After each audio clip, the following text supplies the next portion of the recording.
indeed. Good afternoon, everybody, and welcome back. If you missed the session with Deb this morning, the replays are all coming out on Friday. For those of you that were here, it's lovely to have you back with us. Great to see all your happy faces. I'm going to kick off just by reminding you that this summit is part of our annual in-person conference that we host in North Devon. North Devon, it's very stormy today, but it's usually fairly calm in March. And where we go and have the conference, we have views out the window straight over the sea, and it's absolutely beautiful. And Lisa, that's on the call, has named herself Lisa Westwood Ho because she lives right where our conference is. And we were just saying how beautiful it is where the conference takes place. So if you're looking for an in-person event and you enjoy these 3 days, then do be sure to check out the conference. All of the emails that you're getting over these few days will have a link for the conference details. You're welcome to email and ask any question. If you want to ask it, someone else is probably thinking it, so go ahead and ask. That's no problem at all.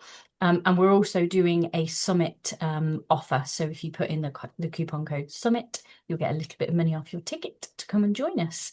So do check that out. And so that's what we're here for. But in between the events year on year, we like to get together online to kind of keep the connection going, which is perfect, seeing as how this summit is called Living from Connection.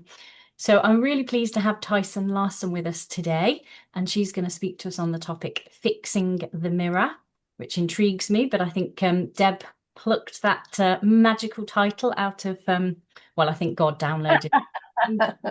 So I'm sure you can tell us where that came from or what, but it would be very beautiful to hear what Tyson has to share on that. So I'm going to hand over to you, Deb and Tyson, and in about 40 minutes, we'll take a comfort break and then come back for questions. So the floor is yours, Deb. Thank you. Thank you. Yes, this is pretty exciting. I love this. So basically what happened was I was just thinking about Tyson and I thought I'd like to look at a picture of her because when I'm trying to think, when I am doing this kind of thing and thinking about the titles for people, I like to think of the person. And I thought, oh, do you know what? I fancy seeing a picture of Tyson. And one thing I've really noticed is to just follow those nudges for whatever reason, even if it just feels weird. I thought, okay, whatever. So I went onto Facebook to look at a picture of her, and she'd just written this post called Fixing the Mirror. And straight away, as soon as I saw it, I thought, there it is. There it is. That's why that nudge was there, which is, and that I just love living that way. Just if those things occur, just doing them a little bit like this summit. Really, we were sat one day and I just said to Beck, oh, I just really fancy having a summit to talk about the conference. And it's a great, it's a really lovely reason to connect with people, to sort of send out, say, come and join us, come and join us, come and join us, and to connect with people, to invite them to speak, to connect with people, to invite them to listen. And both things are equally beautiful, equally important. And so, yeah, the whole idea for the summit sparked that way. And yeah, I just love following those nudges. So Tyson, hello, and thank you very much for agreeing to come and share your wisdom with us. As I said, I saw that post and I read it, and it really resonated with me, this whole idea that it really looks, I know when I was struggling in my life, it looked like I was struggling because of a load of things that were going on out there. And it still can look like that to this day. It feels like stuff out there makes me suffer and struggle. And what I read in the post, what you shared, was this lovely idea of what if it's not that? So would you like to share, the reason behind you sharing that post, what you saw, what was making sense to you to share that? Yes, thank you, Dubs, for inviting me here. I'm super excited to be here and honored to be among all of the other speakers and guests. And thank you. I think when I wrote that post, I had seen something new, and I had read something about the reflection in the mirror. And I was like, oh, it just kind of hit me that earlier in the summer, my job seemed like it was terrible and I should leave. It was my job. It was stressful. It was violent. It was, everything was wrong with my job and I needed to leave my job. And I had to slow way, way down. And it took a while. But then I thought all of the things that were going well with my job, that were positive about my job, and when I was focusing on the negative aspects of it, I was suffering. I was thinking, this is terrible. I need to leave. I need to get out of here and everything. And when I was able to slow down and see that, I do make a difference at my job, I do actually help people. And I love the people I work with. Um, I love my schedule. And felt more gratitude for my job and the position that I held there. And I knew that I also wanted to transition out of that job, but it didn't come from a place of fear and negativity. It came more from a place of, oh, there's more. There's more to see, there's more to do. And I started following some other nudges to do other things, reach out to coaches and have conversations with different coaches, reach out to different people in my organization to do different things within the organization that were more in line with what I really want to do, what I'm more passionate about. And as that started to happen, I felt lighter about my job and I was kind of excited to go and be with my coworkers and do what I could within the role that I was at there. Um, and different opportunities like this have opened up because of that. And there was nothing that I needed to do. My job didn't change at all. It's still what it is. But my attitude towards it has changed. My perspective towards it has changed, and just towards life in general. And I know that when I can accept exactly where I am, everything feels better. And I don't have to like it.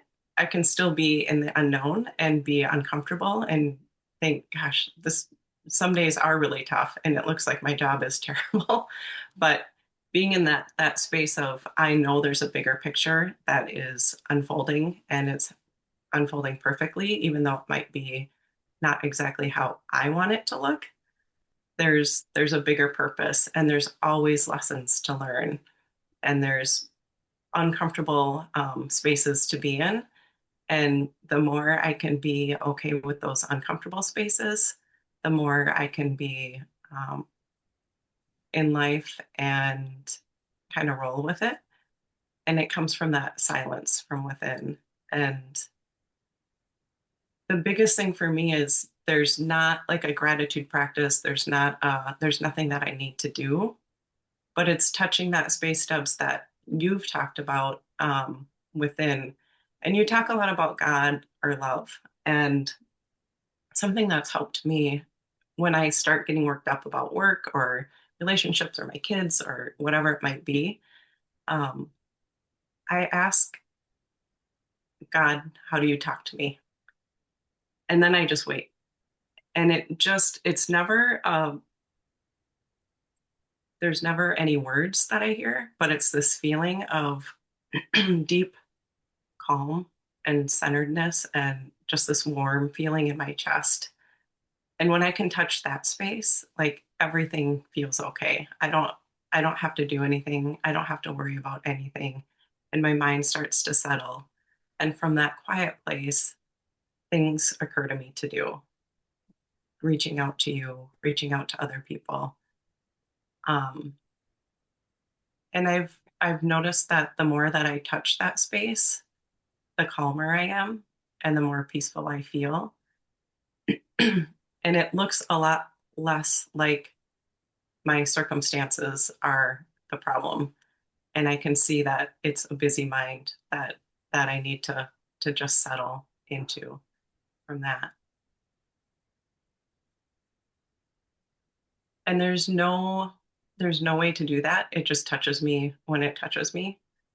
And I know that overall, when I'm quieter, when I am doing things that I enjoy doing instead of doing things that I feel like I'm supposed to be doing, I can touch that space more often, and it comes to me more often. Yeah. And I'm wondering, Debs, what excuse me, what you saw in that post that sparked that you wanted me to come here and speak about it. One of the things that I really, really love is that whole co-creation thing. Like you said, when you calmed down and started to think about and look towards what you wanted to do, round about that same time, I'm kind of looking for people to connect with and speak about our conference and this, and how those things align. And to me, that is that space that you're talking about. That is God. That is love. There is something that is always there, that is always working in our favor. And we either get in our head and miss it, or we see it. And so I think that post in particular, when I read what you'd written about that, it just really reminded me of how many years I spent trying to change myself, as in on the outside, so not inside, not who I was being, trying to change, and trying to change other people so that I could feel all right, with no realization, none of that. Like you talked about getting quiet yourself, and when you get quiet, you touch that space. And what I heard in that was, when we try to change the mirror, it's the polar opposite of that. It's like we're getting busy doing stuff to make something happen, rather than dropping into what is already there. Yeah. And it's so easy also when you see that it's not the outside circumstances and your mind still wants to fix something, it turns to you to fix, turns inward, like there's something about me that I need to fix or change. And it's not that either. It's getting quiet and realizing the truth of who you are, and that life is always perfectly unfolding. And it's very powerful to know that you're creating your circumstances from the inside also. You're because of how you're seeing something or thinking about something. And if your perspective changes and you have this deep trust and faith in life, that everything is perfectly happening perfectly for your well-being and for your growth and expansion, you can relax a little bit, and you know that you don't have to change anything on the outside or the inside, but change happens. That's how change happens, is when you just allow it to, and allow exactly what's happening right now to happen, and be in the discomfort of that maybe, and see something bigger and how you want to be in that situation. Mm. When you spoke about the shift in you, and then you realized, oh, actually it would be a good idea maybe to look for something else because this job isn't for me, and noticing the difference between that desperation of, this is horrible, I want out, la la la la la la, fix, change, do something, rather than the realization. And I think it's that, isn't it? It's noticing the feeling. Sydney Banks talks a lot about the feeling, and noticing, what feeling am I in? Am I in that revved up stuff going on in my head, and then trying to do something from there? And that to me is what you were pointing to when you said fixing the mirror. It is that yeah, painting something quickly on the mirror to make it look different out there. Do something, as opposed to, oh, yeah, I think there's maybe something different out there for me to do. Mhm. And recognizing that feeling too, and and being okay with being quiet when you're in that feeling of wanting to do and to fix and to change, and not doing anything at that time. Yeah. And letting that settle down a little bit. And if you do something in that time, then you might have to clean up a mess. Yes, there has been many times when I have taken action when probably action wasn't maybe the greatest thing to do. But yeah, you can see. For me, it is getting really familiar with yourself, with your own, with noticing where you are, and I guess that is through the quiet and touching the space that you've spoken about. Yeah, yeah, definitely. And there's a lot of humility and grace and compassion that come along with this, because the tendency can be towards fixing and judging. There's a lot of judgment that comes, I think, when we have that busy mind and want to change what we're doing or change the circumstances or change ourselves. And when you slow down enough to recognize that a lot of times more judgment can come in, but if you can just sit with that with a lot of compassion and grace, it it eases it a lot, and it builds more compassion for others too when you see that they have a busy mind. Mm. Could you tell us a little bit about your job and how it is you help people? Because I know through your job, and maybe that will change because we do, we grow and we change and do different things. Um, but I know your job has put you in a position where understanding what goes on for people in their minds has been really helpful. So could you share some of that with us, please? Yes. So I'm a nurse and I work in a locked mental health unit. So we have patients who are not well, and say and do things that are very obviously not what I guess a healthy minded person would do. Um, so holding that space and just being the calm presence a lot of times is enough with some of the patients. For example, I had a patient this last stretch that I worked who, or he wasn't my patient, but he was on the unit and very loud, condescending, and just not pleasant to be around, especially towards the staff. But I saw that he stopped most of the patients that were dealing with a lot of the same things that he was, and he would sit with them and have conversations and try to uplift them. Some of his words didn't always make sense, but you could see that compassion coming from him.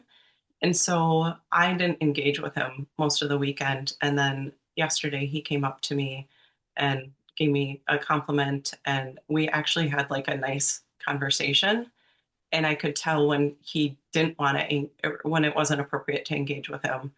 But then having that compassion for him when he was calmer, and um, pointing that out to him, that he does have that compassion inside, and I could see that he did really love these people and that he had a lot of compassion towards them, even though his behavior towards the staff wasn't appropriate. um, he could feel that, and he told me, he said, I appreciate that you didn't engage with me. He's like, you're a really good nurse, you know when not to engage. And I was like, yeah, thanks.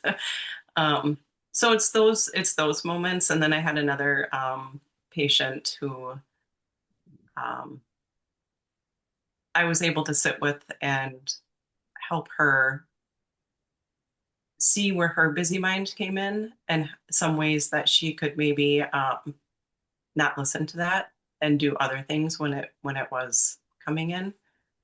Um, and then there's other times too when you have to do things in the moment to keep yourself safe and to keep the other patient safe. Um, and knowing that it's not personal towards them or their behavior towards me isn't personal. And it's just that they're so ramped up, they don't see anything better to do. And to them, what they're doing makes perfect sense because of the place they're at, what they're thinking, the things that they've been to or have been through. And it just lends towards a lot more compassion towards them, and to see the humanness in them and being able to recognize those soft spots within them too is really helpful, um, in not being so reactive towards their aggressive behaviors. I think it's huge when we can learn not to take things so personally. Mm-hmm. I've really seen that in my own life and my own stuff. And sometimes I guess, and I don't know, but it looks to me as if we are a nurse or something like that, it's easier not to take it personally with patients. But then what I see that we can learn from that is the benefits of when we don't take it personally. And then when we are in those situations, if it is our child or our parent or our friend or something like that, to see actually it's the same here too, even though it can feel incredibly personal. So has it helped you at times where it does look personal because it is maybe a family member or something like that? Have you seen a difference in those places too? Oh, absolutely. When I see myself reacting to somebody that's close to me and their behavior or their words, I think about work and my patients and think, wait a minute, it's this exact same thing, but I have more emotion and more, well, I guess more emotion attached to it and some background and stories that I've created with that person.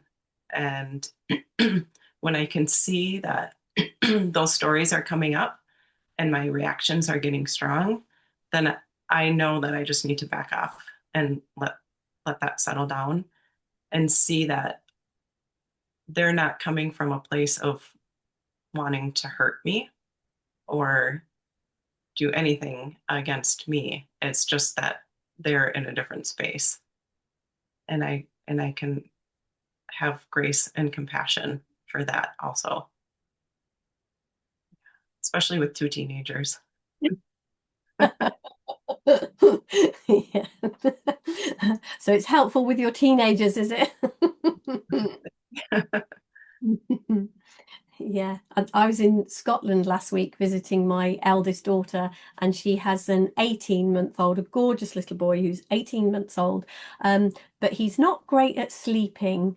And we were having this very conversation, and she was sort of saying it's really, really helpful to know, when he's waking me up for the third time. She said, I can see my head saying, why is he doing this to me? And when it feels like that, it's, we become reactive. And she says, just taking a breath and going, he's not doing this to me. He's for whatever reason, he is awake, distressed, whatever is going on for him. And it's for him, it's about him, not personal. And so seeing that has been Yeah. huge for her. And isn't it interesting too that sometimes that bothers us and sometimes it doesn't? So that's like a big clue that it can't be coming from the other person. It can't be, not from their behavior or their actions. It's our state of mind that we're in and how we're reacting to it. If you're not getting enough sleep or you're just in a low mood, things are going to look probably a little bit dimmer and more personal. Mm. Yeah, that circles back round, doesn't it, to what you were saying about your job and how the idea that, whatever it is, I hate my job, whatever, and then from a different state of mind, that looks different. Mm-hmm. I Yeah. think just seeing those just becoming aware of those kinds of clues, noticing it's not every day, all the time. And like you're saying with my daughter, it's not every time he wakes her up that she feels that it's he's doing this to me. But then occasionally it does feel like that, and it's like, oh, okay, what's different there? Usually there's an expectation or an agenda that we have that they're not meeting. Yeah, you said something. You said earlier about when with people like that, maybe with people we know better or something, we have more stories. So tell me a little bit what you see around the stories in those creations, because I know before I came across the principles, it didn't look like I had stories about people. It looked like I was living in a reality with people. So Yes. Yeah, like with my teenagers, I mean, obviously, you kind of have these personalities that they have and behaviors and actions and you can create or I was creating, especially my son is not as motivated as my daughter to be independent.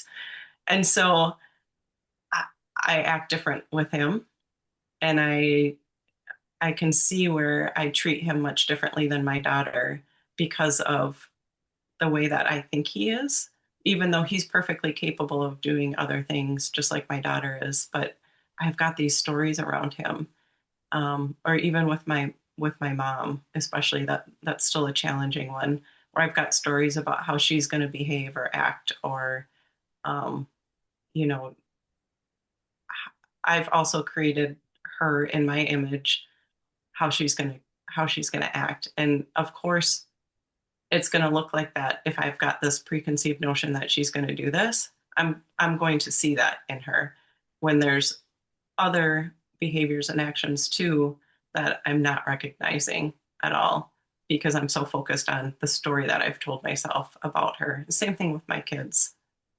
Yeah. Mhm. So how do we, if we have got a story about someone that feels really real to us and it feels personal or feels frustrating or annoying or any of those things, what can we do? What can we do about I want to say nothing, but it's again, it's that? again touching that space of the truth of who you are.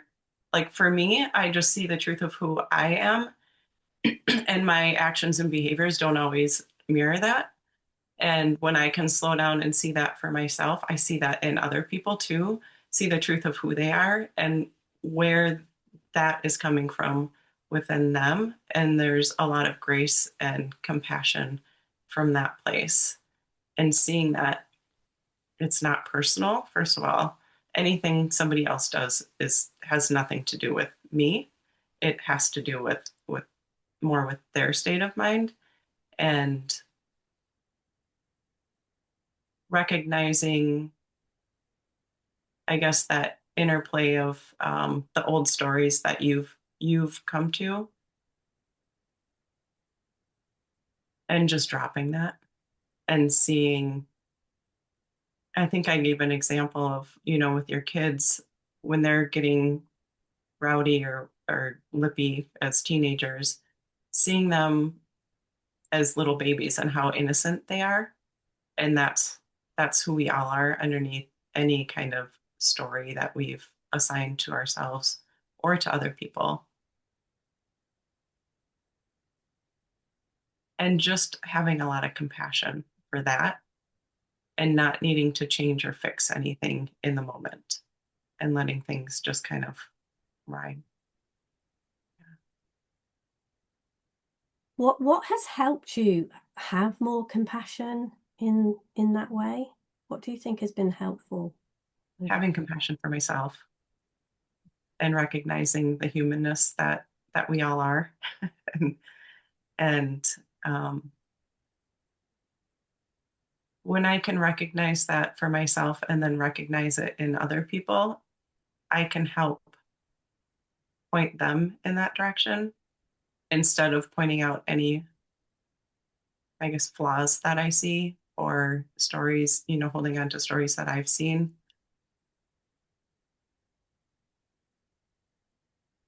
and yeah, really pointing people towards the truth of who they are, whether it's my kids or it's um, my partner or a patient at work or my mom. Yeah, having that humility also to recognize when I've created the story or the problem, and not holding on to that also. So you've said a few times, pointing people to the truth of who they are. Mhm. Who are we? What is true about us that we maybe don't see day to day, and in those moments when we feel frustrated or annoyed or feel like we need to change our job or feel like our baby has woken us up one too many times in the night, what is it? Who are we? Words are hard to to describe it, but it's that soft, peaceful, loving feeling that's within, that's always available. And when you can touch that space and point other people to that space, there's a calm there and a peaceful feeling. And it's very empowering for other people when I see that I've, especially with patients or my kids, when I can see that I've come down to a place where I can point that out in them without using words. I think that's the hardest part, is that it's a space to touch, and it's like a pointing, and they want to look at the finger, they want to hold on to the words, but you're pointing at something different, like whether it's the moon. If you're pointing at the moon and they're looking at your finger, you're like, no, no, no, no, look over there, look over there. And they keep looking at your finger and you're like, no, over there. And then they finally see the moon, or the space that you're talking about. um, and to see their face light up in that, it's a beautiful space to touch. Mm. How can you tell within yourself when you have touched that space? How do you know that? By the feeling, it's just that calm presence, that space of being in nature, or um, it's almost like a blank canvas. There's just like this space of calm. The mind isn't racing, and if it is, you don't care, and you just feel this knowing. It's like a knowing.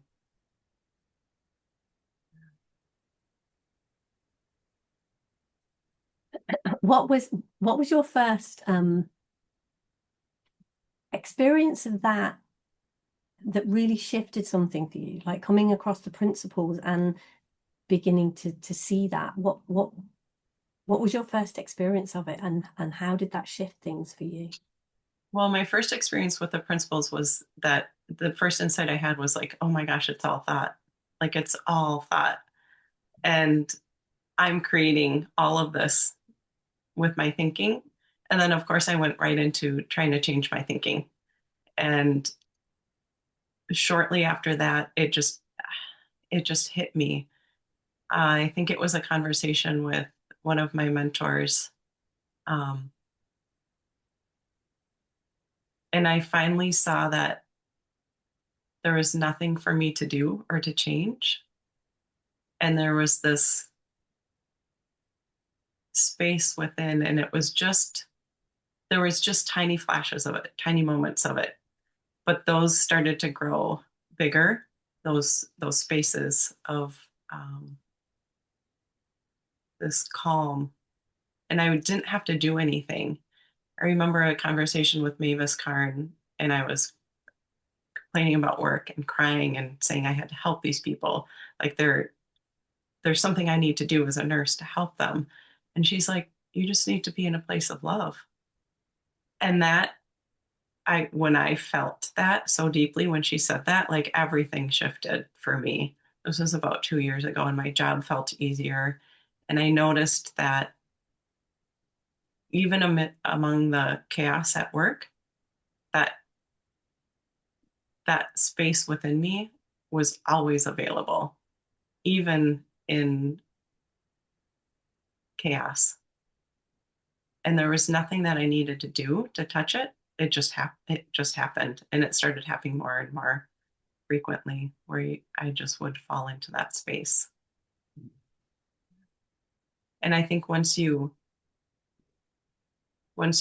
feel that and know that feeling, it's easier to discern when you're in it and when you're not, because sometimes you can think you're in that feeling, but there's a lot of thought going on, like, oh yeah, this is it, but there's this quietness to that feeling, and people around you can feel it too, Mm, mm, and you can feel it when other people are in it. yeah. It's really helpful, isn't it, to know that we are energetic beings and we feel that energy, we feel each other's energy. And so I guess coming back to the fixing the mirror, it is seeing it's our energy, isn't it? If our energy shifts, then what we're seeing reflected in the mirror changes. Yeah, yeah, absolutely. And being a sensitive person, when you're more sensitive to the energy around you, I've noticed that I used to think that I had to protect myself from all that, the other energy that I was saying is negative or not good, or um, but it's still because I had a story about that I wasn't safe around that energy, or that I needed to change that energy, or that it wasn't healthy for me to be around that energy, when it doesn't really matter what other people are bringing, what their energy is. It matters where my energy is, and what is going on through my mind, and the stories that I'm telling about that. And when I can be in a calmer place, then the energy doesn't affect me. Mhm. Yeah. I have a cat. Your cat's gorgeous. We welcome cats on our I really I see that as our grounding, when it is like, if we can stay in that place, because we recognize it, we have visited that energetic space within ourselves, and it is like, yeah, it feels like it gets more and more like somewhere we can come back to because we are familiar with it. And it's helpful to be in groups like this, and they always say stay in the conversation, and that's really helpful for that grounding, and to see the truth of who we are beyond all the noise. And when you can touch it within spaces like this, where it's more than the norm. And then when you're out in the world, where people don't talk like this out in the world, and it's they don't always want to hear what you're saying. It's easier to touch that space amidst the chaos, and to be able to carry that and not be so affected by what's happening around you. So there's a balance of, yeah, being in this conversation and being out in the world. Yeah, yeah. It's so helpful, isn't it, to know. And what I love about that is how, when we do find that connection for ourselves, things that are personal to us and will help us. And I hope this is one of the things that I love, that comes across when we have different speakers and we hear different people talking about the same things. It is like we start, because for me, a question arose in me when I came across the principles and was looking in this direction. And it was just to ask the question, am I okay even here? Mhm. and it would like bring me back instead of having me interact with all the stuff that was going on. It would just help find is that it was almost like, is that space still there? Even with this, is that space still there? Um, and it's not like there isn't specific doings in here, but we have such wisdom within us. And a lot of what you've shared there, I'm hearing your wisdom, with your patience. And this, like, yeah, follow that wisdom and that. So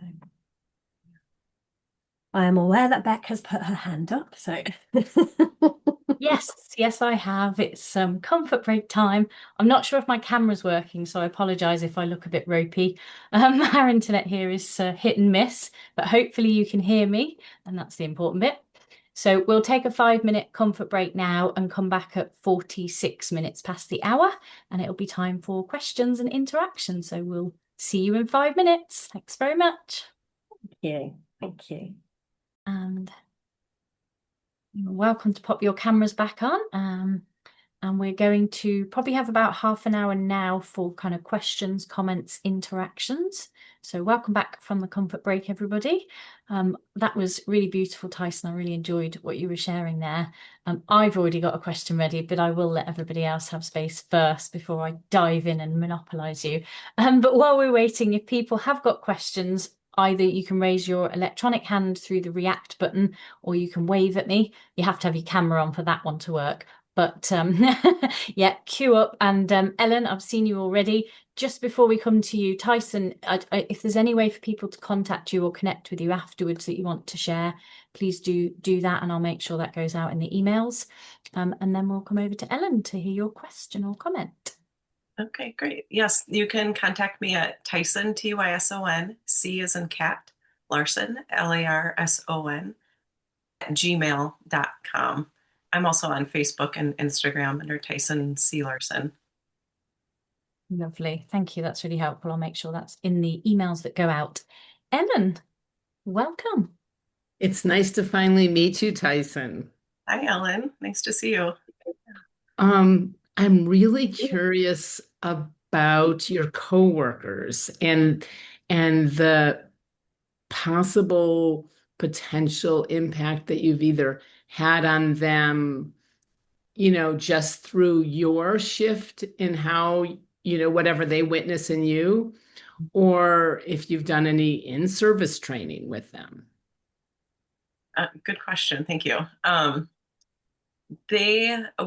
been told that I'm very calm and people enjoy working with me because of that. I also bring kind of a witty lightheartedness to my to my work.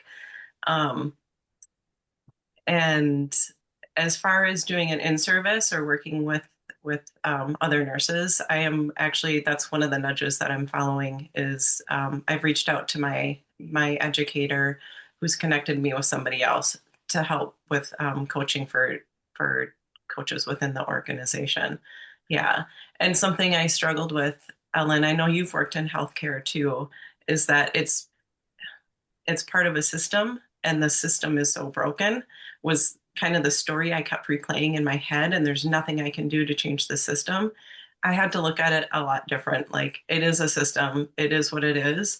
And no, I'm not going to change the system. But if I can affect just one person that is in that system, then that's all I need. And because there's a ripple effect with that. For sure. Yeah.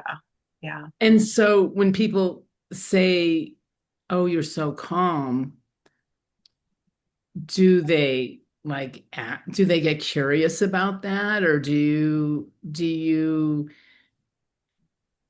um I mean, that's significant. It's not just a minor thing to be calm in those kind of situations. Mhm. And I don't know if they get curious. I Or know I that. mean, like I guess I meant, like, do they ask you, like, what do you do to be so calm when patients are, or how, that's that kind of thing. Yeah, nobody's asked me that directly, but I think Mm. just my calm presence helps in those situations. And that's the part I struggle that's one of the things I struggle with is you can't you can't teach that with words. You can't,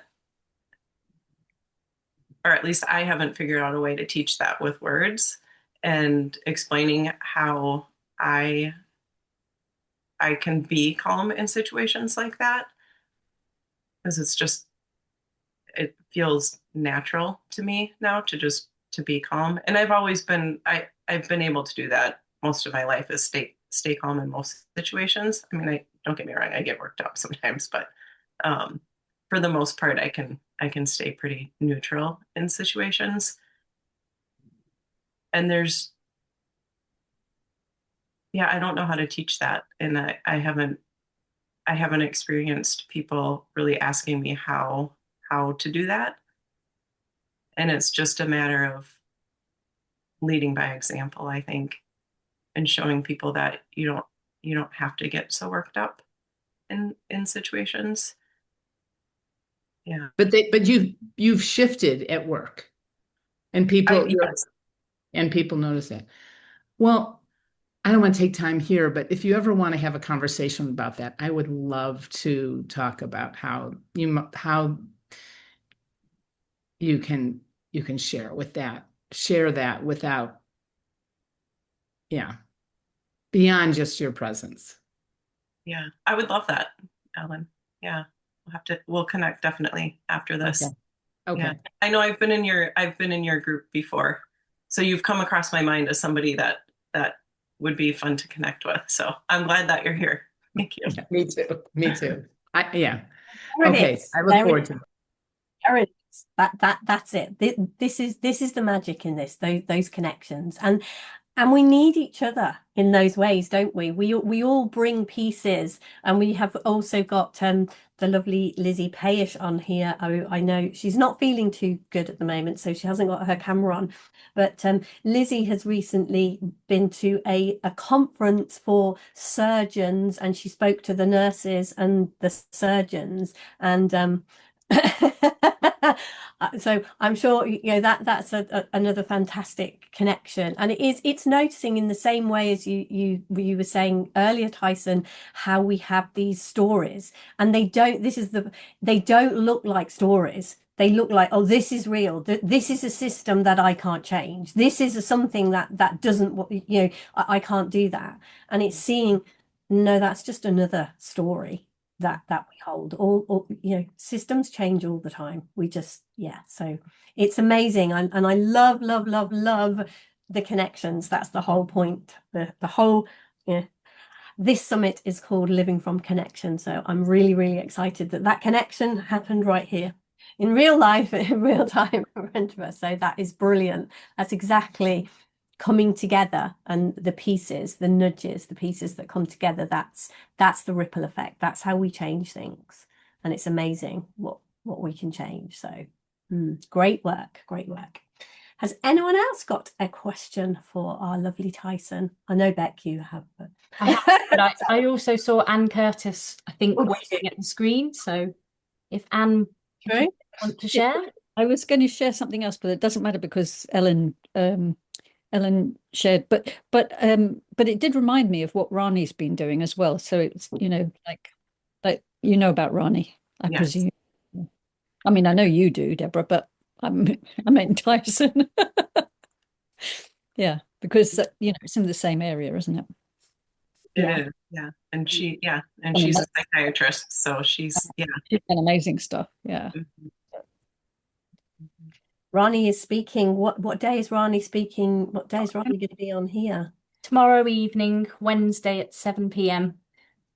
She's one of our main stage speakers at the conference too. Yeah, she's wonderful to me. She's a ball of fun and craziness in the most beautiful, lovely, loving way. And yeah, making amazing changes. So we do have some great people doing absolutely great work. And it is really good, yeah, to connect and share. And showing it's possible. That's what I was like. Yes. Exactly, because I know you've done some great work as well, and with as in your lifetime, I know you've done some amazing things, and it really is good to share the breakthroughs and what we have seen and what has made a difference. Because yeah, there are ways to do it. Here we are, you know. There are people on this screen who I have seen change, and yeah, it's fantastic to see that. So amazing things are possible. Has anyone else got a question?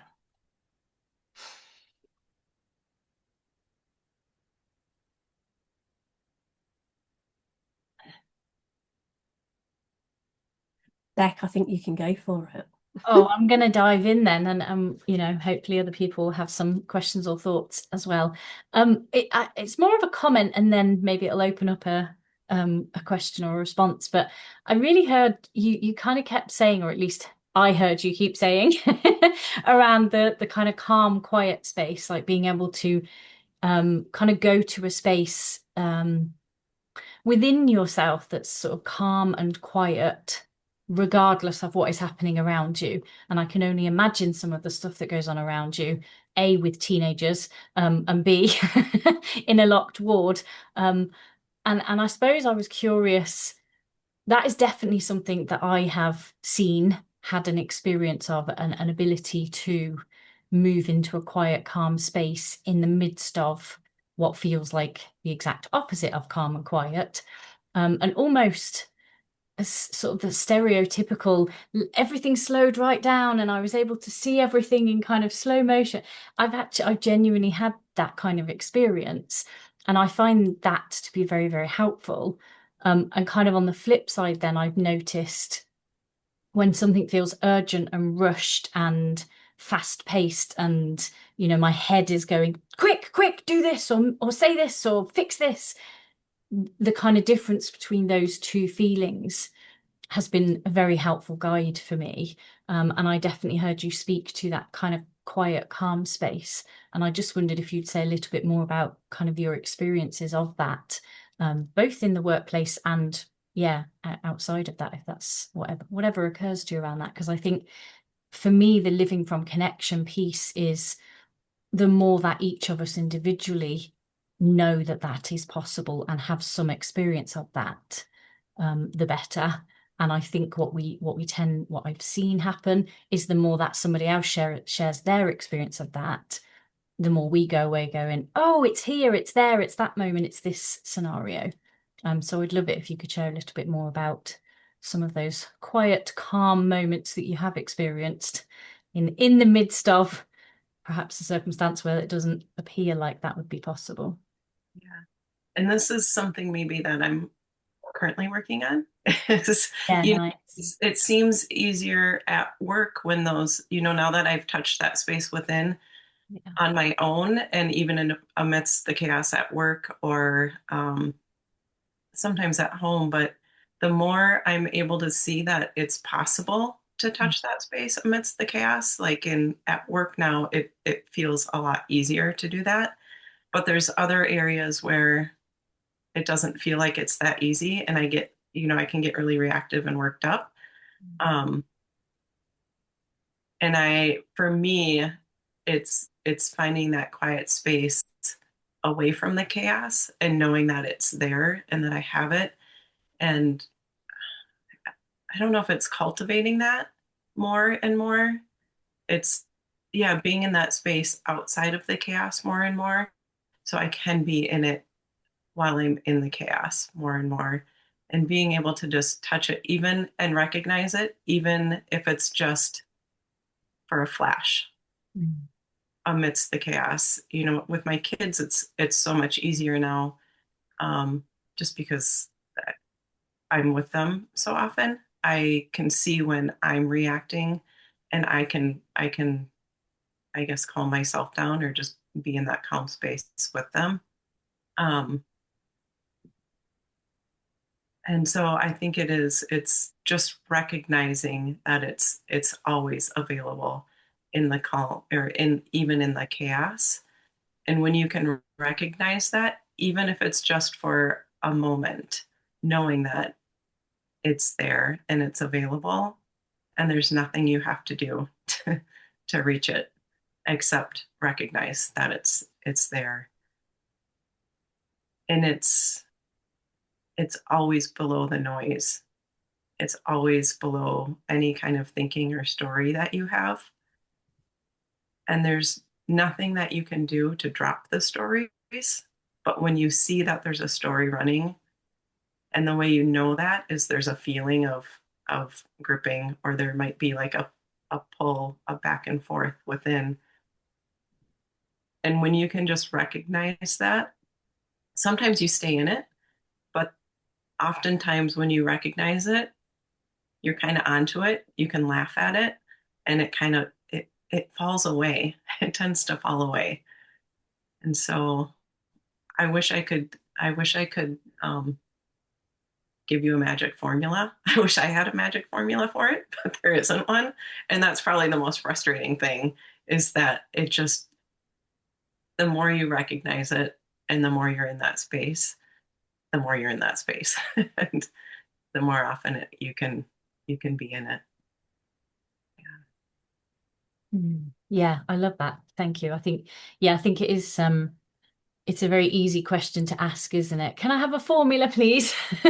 It's really tempting to kind of go, yeah, A plus B equals C. But I think the word that stood out for me the most in what you shared there was cultivate. I really liked that. I was like, yeah, that's it.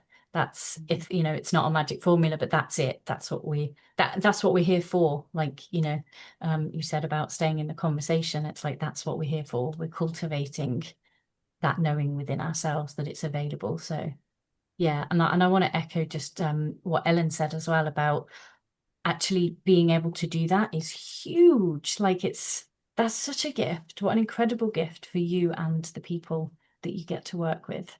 That's really, yeah, we can underestimate the power of that sometimes, but thank you. Thank you very much for sharing some of that wisdom. That was really beautiful. And I do want to say there are things, being out in nature, going for a walk, for some people journaling, maybe watching a movie. I mean, there's places, if you can recognize those things that help you fall into that space, and doing more of those things where you know that it's easier for you to find that space within, then that's okay to do those things too, when you know that they're helpful. Yeah. Ellen, did you raise your hand again? Did you want to share some more? Yeah, just along those lines, I recently heard awareness is our spiritual currency. Mm. And it I think we're wanting something more than awareness, but the power of awareness for me tells me that I'm aware that my attention is there, and just that allows me to bring my attention here. And that's why awareness is so that's why that's all it takes, is just awareness. And I can stay focused there on the cat in the window across the street, or I can shift my focus to the cat's tail, with Tyson. I don't know. There's something, I love the simplicity of that. Yeah, and being present to that awareness really brings you back to the present moment. Like you said, if you're looking at a cat in the window, or the trees outside, or just noticing um, your butt on the chair, or your hands on the steering wheel, there's something about even that brings you just into the moment, where you're not thinking about the stories running in your mind. Yeah.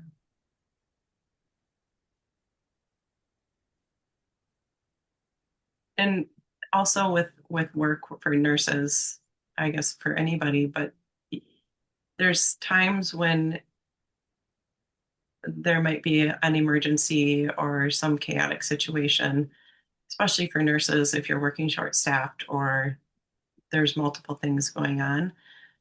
You can notice that there's times when you're just in the flow and you know when to respond, and it doesn't ruffle your feathers. There's just this flow that you just know that you get into. It's kind of like in sports. But then you can notice too, if you're busy thinking about Like, why are we short staffed? Why is this happening now? I'm supposed to go to break or whatever it might be. It pulls you out of the moment, and that's when mistakes happen, and that's when you get more frustrated with what's happening. And sometimes it is just recognizing that, and you can maybe take a breath or pause, walk away for a second.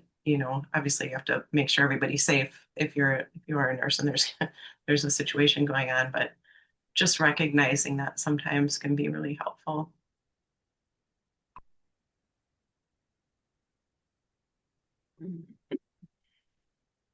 It's a strange mixture, isn't it, of how little there is that we need to do, and yet the possibility of what we can do. And I heard in what you said just before Ellen spoke, Tyson, when you said, if it makes sense to you to go out for a walk or watch a film or do something, because I think sometimes when we come across the principles and we hear this, there's nothing to do, we stop even doing things. We stop listening to our wisdom when our wisdom is saying, oh, go for a walk or say this thing or do this thing. And then we're like, oh, there's nothing to do. There's nothing to do. I mustn't do it. And it's not that, is it? It's not that we mustn't do anything. It's just saying that space that exists within us, it's who we are. There's nothing, we don't have to create that space and make it be there. It's there. But equally we have wisdom.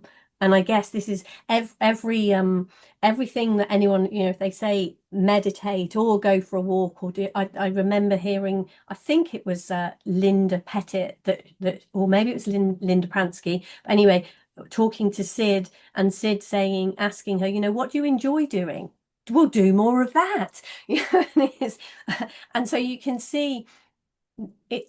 To me, it's all on the table. If it makes sense to us to do something, and earlier on when we were talking and you were saying about that desperation and those feelings, I guess if we know the feeling, we can start to discern when it's a good idea to do something, and when it is that desperate feeling of trying to change something and think, yeah, maybe back off a bit there. What do you see in that? That desperate feeling when when we take action from there, even that's okay, because we're just trying to feel better.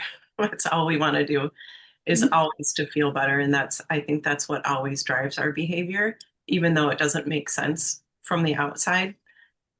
Like, why would you do that to feel better when you know it's going to make you worse?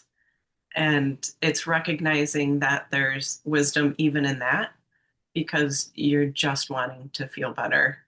And even though you're going about it in a way that probably doesn't make the most sense, if you really want to feel better, there's something to be seen in that. And when you recognize that that's the driving force, is wanting to feel better, it feels less desperate when you know that that better feeling is within you and it's always available. And there's nothing to do to get there, even though when you're all busy minded and feeling like desperate and you just want to feel better, that's okay too. And having some grace with that when you're out of it. Because when you're in it, it doesn't feel good. And there's not a lot of compassion or grace there. It's just desperation. And that's okay too.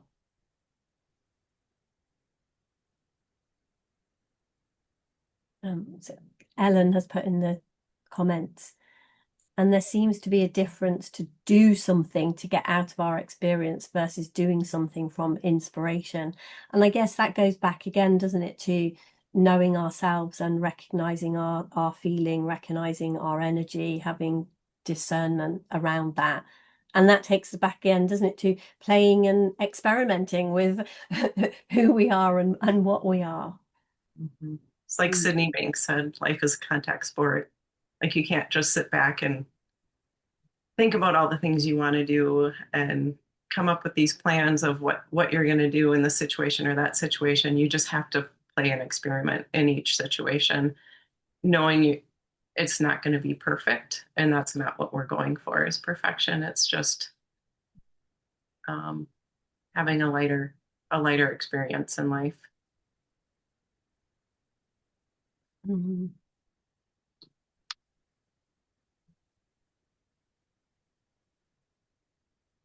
Has anyone else got a question?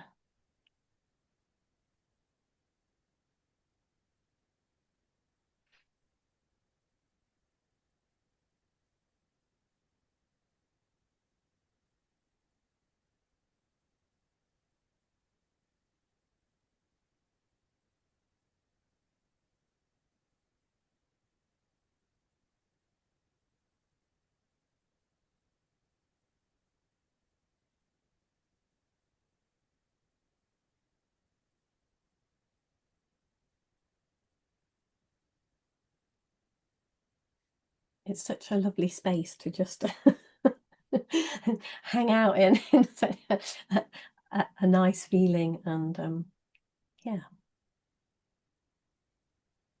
Have you got anything else that you would like to share, Tyson? Thank you so much for everything you shared. Have you got anything that you would like to add? I don't think so. I think this is a good place to end. And I just want to thank you again, Dubs, for inviting me. It's been fun speaking. And Ellen's great to connect with you. Mm. Mm. And if anyone else wants to connect and help other healthcare workers, get in touch. Yeah, that's a beautiful thing to put out there, isn't it? Because yeah, if coming together, those living from connection, when we connect with each other, there is something. We are much more than the sum of our parts when we come together, and there is a way in which we need each other. We all have a piece of the jigsaw within us, and when we bring those pieces together, a picture starts to emerge. So thank you very, very much, everyone. We are back later. Beck, do you want to Yes, thank you, Tyson, and thanks everyone for being here. That's been a lovely afternoon session. So we're back at 7 p.m. UK time, and this evening we've got Gabriella. I can't pronounce her surname, it's too long and complicated. I call it MM for short. Gabriella is with us this evening, talking about what's always present. So please do join us for that. It will be a pleasure to see you there. Thank you again, everyone, and Tyson, a special thanks to you. And we will see you all back this evening, hopefully. Mwah, mwah. Thank you. Take care.